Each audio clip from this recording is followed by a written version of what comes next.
Vou compartilhar com vocês hoje sobre a jornada de um projeto. Esse livro aqui é o Project Model Canvas, do José Finocchio Júnior.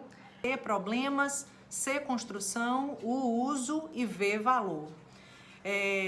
Trazendo a vertente de que um projeto ele sempre vai nascer de um problema. E aí eu trago aqui para vocês o fluxo sugerido. Então vejam comigo que tudo começa a partir de problemas. Então é bom que existam problemas. Afinal de contas, somos gerentes de projeto, estamos aqui para resolver os problemas.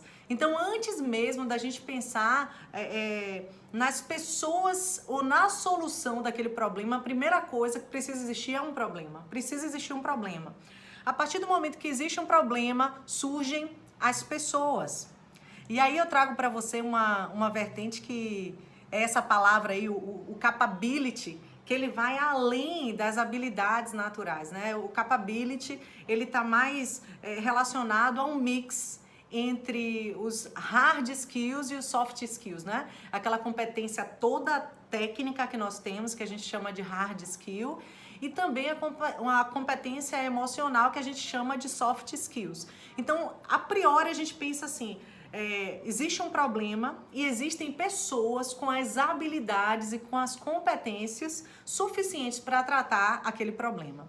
Então, quando a gente olha para as pessoas com a competência, um ponto que a gente não pode esquecer em hipótese alguma e que o autor traz com bastante veemência é que a gente tem que lembrar que as pessoas trazem consigo as suas emoções. Então aí a gente vem nessa vertente aí da inteligência emocional, ou seja, não basta eu ser um grande profissional com toda a competência, toda a habilidade, toda a expertise, todas as atribuições que o cargo exija, né? Que a função exija de mim, mas eu também preciso estar bem equilibrado nas minhas emoções. Para quê? Para que eu consiga fazer uma entrega assertiva, direcionada e consiga, enfim, resolver esse problema. Então, primeira coisa, existem os problemas. Na sequência, as pessoas que resolverão os problemas e a partir daí nós migramos para o nosso fluxo natural de gestão de projeto, que é a abertura do nosso projeto,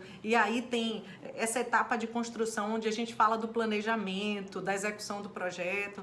Então a gente planeja e ao mesmo tempo que a gente está planejando, a gente vem executando algumas atividades que podem nos exigir um retorno ao planejamento, ou seja, um replanejamento ou um realinhamento até que fique o mais adequado possível para que consigamos fazer a entrega que a gente deseja, que é resolver esse problema. E olha que interessante, quando a gente chega no encerramento do projeto, nós alcançamos o quê? O valor. A gente entregou valor. Quando a gente resolve um problema, a gente entrega valor para a instituição, a gente entrega benefícios para a instituição. E esse valor que nós entregamos, ele só vai ser efetivo, literalmente efetivo, depois que a gente usar.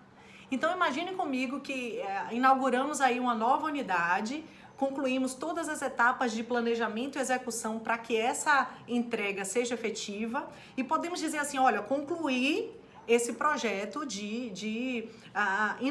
para a inauguração dessa unidade, mas na realidade o valor ele só vai ser entregue efetivamente após o uso.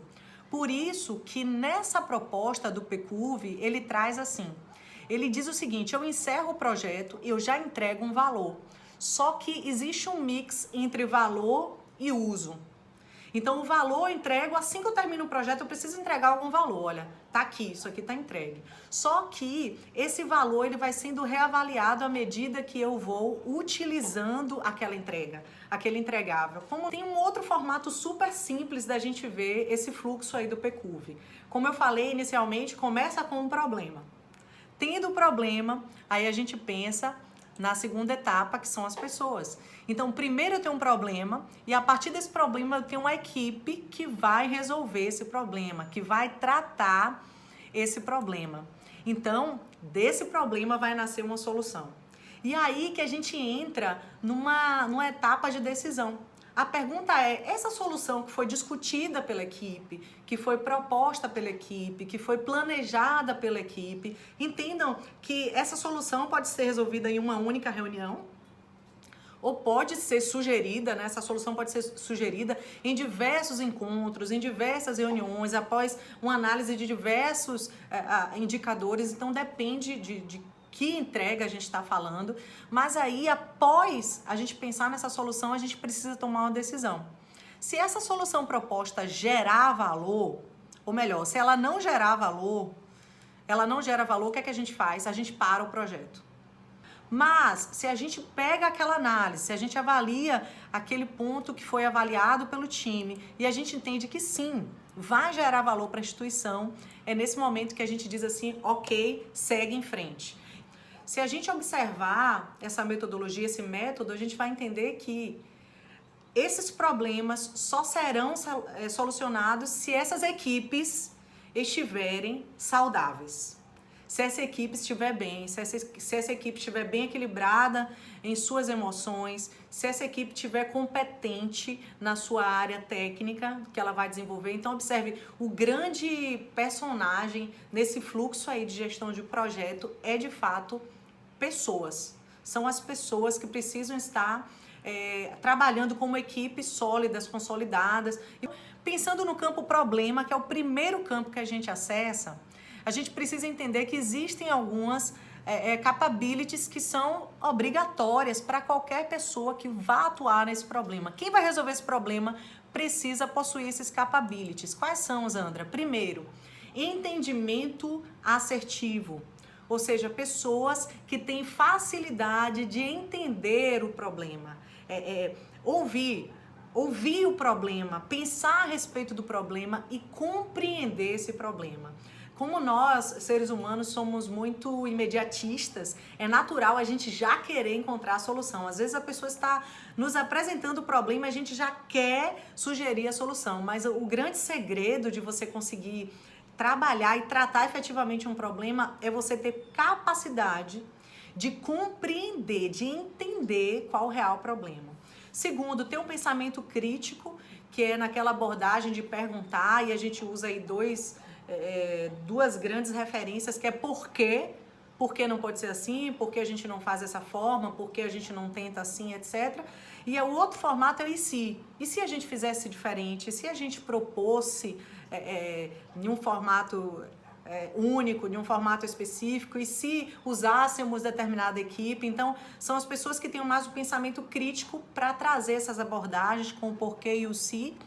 E também questionamentos contínuos, pessoas que têm essa habilidade de estar sempre questionando, ou seja, eu não aceito qualquer coisa que me apresenta, eu sempre trago questionamentos, provocações para a gente encontrar o melhor caminho, tá? Quando a gente fala aí nessa etapa do problema. Então, o ponto-chave para a gente vencer e tirar o melhor proveito nesse campo do problema é a gente escrever o problema compreendido de modo sintético, facilmente comunicável em uma única sentença problema. E aí, é a gente pensar assim, gente, o problema puro. Porque às vezes, quando a gente vai avaliar um problema, é natural a gente já querer escrever junto com esse problema a solução. E a ideia é a gente citar somente o problema. Olha, o problema é esse aqui. Por isso que o Canvas, ele traz essa proposta da gente usar o post-it para colocar lá o objetivo do projeto, a justificativa do projeto, os benefícios, os riscos, os requisitos. Por que a gente usa o post-it? Justamente para limitar o espaço que a gente vai usar para a gente escrever a respeito daquele problema. Por quê? Quanto mais sintético e mais comunicável, vai ser melhor compreendido por todas as pessoas envolvidas naquela etapa.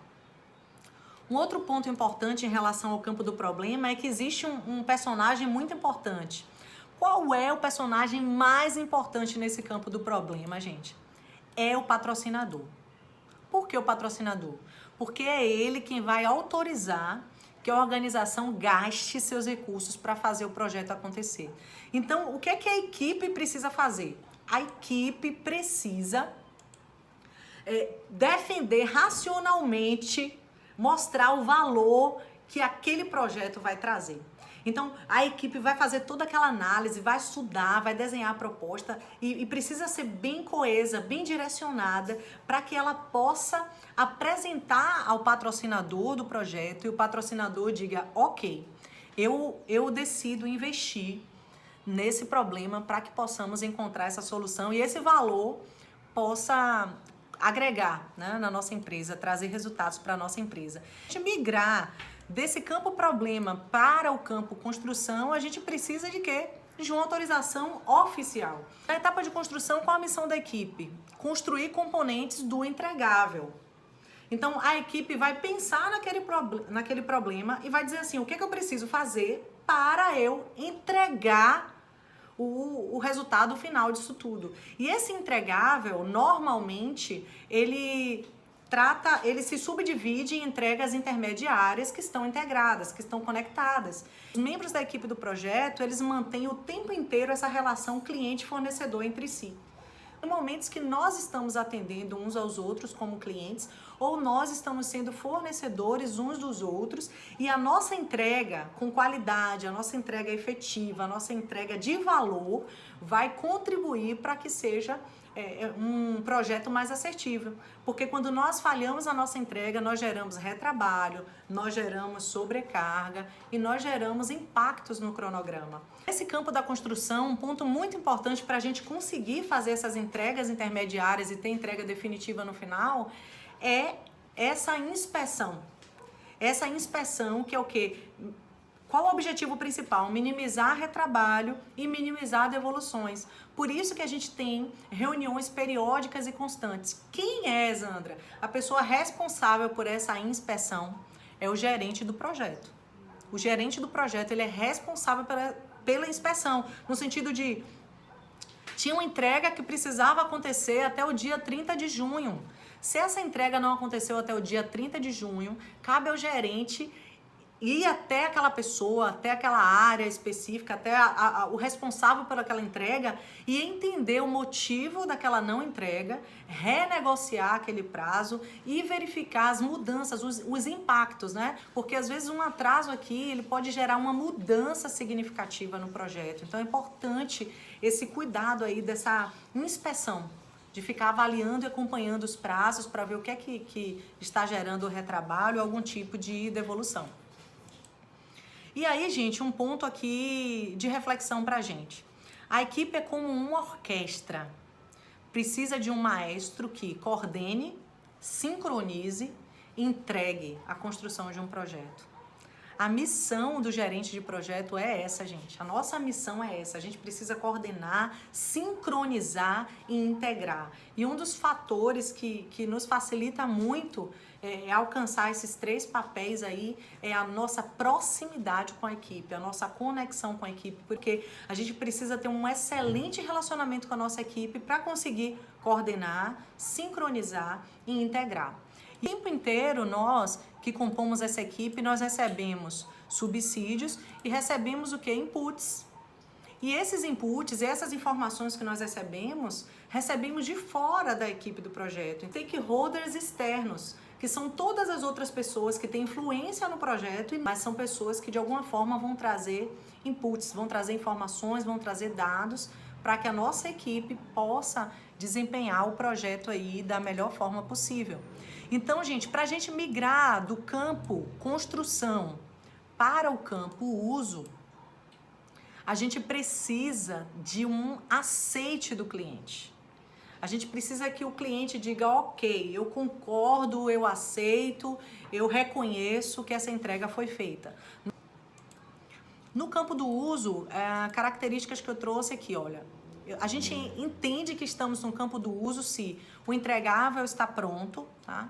Zandra, mas falta um detalhezinho, falta uma parametrizaçãozinha, falta uma vírgulazinha. Bom, se o seu cliente aceitou, se está lá escrito no aceite, então tá entregue, já está na fase de uso. Pode ser que lá nessa fase de uso o cliente sinalizou lá que existe uma pendência, mas é muito importante a gente entender que no momento que eu como cliente aceito, que eu assino, que eu valido, eu digo assim, eu entendo que esse projeto migrou da fase de construção e agora está na fase do uso. Outra característica, o entregável será utilizado para realizar funções que agregam valor aos usuários. E uma outra característica é fruto Esse campo do uso, ele é fruto dos requisitos levantados nos diálogos entre os stakeholders. Se esse requisito não foi muito bem levantado, o que é que vai acontecer? No campo do uso surgirão problemas. Porque não foi bem assim que eu pedi, não foi bem assim que eu solicitei, não foi bem assim que atendeu a minha necessidade. E aí novos problemas podem ser gerados. Então perceba como é importante aquela etapa de iniciação, aquela etapa de planejamento, que às vezes a gente não dá nem tanto valor. Pensar, mais um documento, não é mais um documento. É o documento que vai embasar todo o nascimento, toda a geração daquele projeto. Bons diálogos com usuários do produto resultam em melhores requisitos. Então é muito importante que as pessoas que conhecem a rotina, que as pessoas que conhecem o negócio, que as pessoas que conhecem o projeto possam discutir, dialogar, conversar. Então as reuniões são importantíssimas. Quanto mais a gente alinha o conhecimento, quanto mais a gente alinha a comunicação, melhores serão os requisitos desenhados para a gente conseguir alcançar o sucesso do projeto. E aí, ó, lembra que eu falei para vocês lá no início que o campo uso e o campo valor, existe um mix e eu fico revisitando um e outro até que essa entrega seja efetiva? Então é isso que eu quero te dizer.